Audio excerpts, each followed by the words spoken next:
राष्ट्रीय छात्रसेनेच्या पन्हाळा ते विशाळगड या छत्रपती शिवाजी ट्रेल ट्रेकमध्ये सहभागी 4 तुकड्यांपैकी पहिली तुकडी आज रवाना झाली। पहिल्या तुकडीत दिल्ली, गुजरात आणि महाराष्ट्रातील एकूण 265 छात्रसैनिकांचा समावेश आहे। एनसीसी महाराष्ट्र संचालनालयाचे अतिरिक्त महासंचालक मेजर जनरल विवेक त्यागी यांच्या हस्ते झेंडा दाखवून ट्रेकचा शुभारंभ करण्यात आला।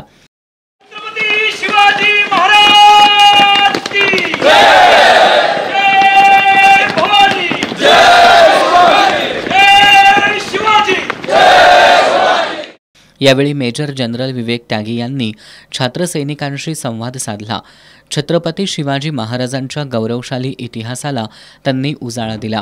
शिवरायांचा त्याग, शौर्य, अनुशासन सर्वांसाठी आदर्श असून युवा पिढीने त्याचा अंगीकार केला पाहिजे असं आवाहन त्यांनी केलं।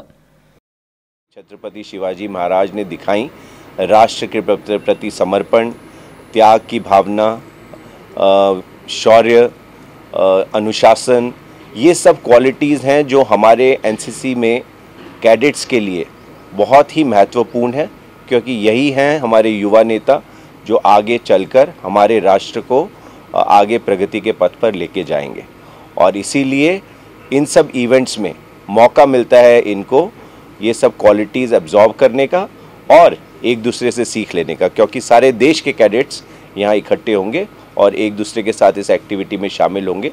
तो यह एडवेंचर की तरफ भी है और यह इन लोगों के लिए सीखकर एक अच्छा नागरिक और एक अच्छा युवा नेता बनने की सीख की दिशा में भी अग्रसित है। यावेळी त्यांनी एनसीसीच्या सी सर्टिफिकेट प्राप्त छात्रसैनिकांना सैन्य भरती, पोलीस भरतीमध्ये विशेष प्राधान्य मिळत असल्याचं सांगितलं। या ट्रेकसाठी एकूण 4 तुकड्या तयार करण्यात आल्या असून प्रत्येक तुकडी जवळपास 260 छात्रसैनिकांची आहे। पहिल्या तुकडीत दिल्ली, गुजरात आणि महाराष्ट्रातील कॅडेट्सचा समावेश आहे। दुसऱ्या तुकडीत कर्नाटक, तामिळनाडू, महाराष्ट्र, तिसऱ्या तुकडीत आंध्र प्रदेश, तामिळनाडू, छत्तीसगड, मध्य प्रदेश, महाराष्ट्र, तर चौथ्या तुकडीत तामिळनाडू, पाँडेचेरी, अंदमान निकोबार, केरळ आणि महाराष्ट्राच्या छात्रसैनिकांचा समावेश आहे।